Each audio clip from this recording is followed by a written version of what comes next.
One of the things that has struck me in my research on this phenomenon, and I think it's also true for other people who've looked into it, is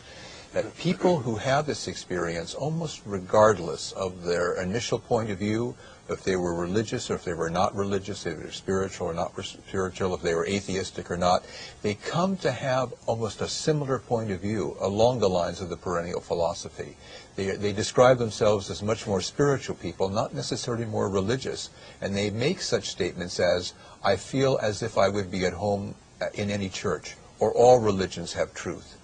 There are a lot of pronouncements that if people were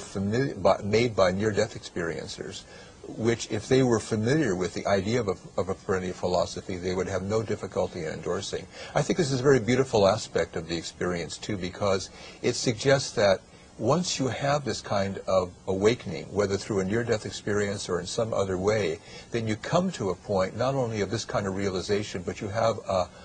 a sense of tolerance and appreciation for the diversity of religious or spiritual worldviews, but you see it within this sort of overarching framework of the perennial philosophy or the universality of a spiritual framework. You've even documented, as I recall, cases of people who were adamantly atheistic, yes, who then have the near-death experience. And how do they integrate it? Well, the people that I've talked with who have described themselves as skeptics, as agnostics, or as atheists often have difficulty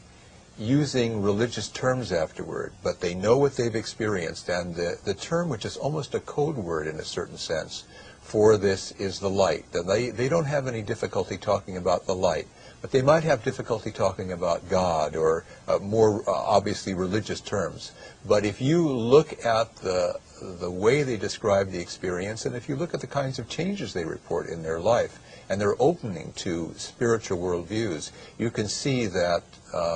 their previous skepticism or agnosticism or even atheism has been eroded to such an extent that it virtually dissolves, and they become very spiritually oriented people too.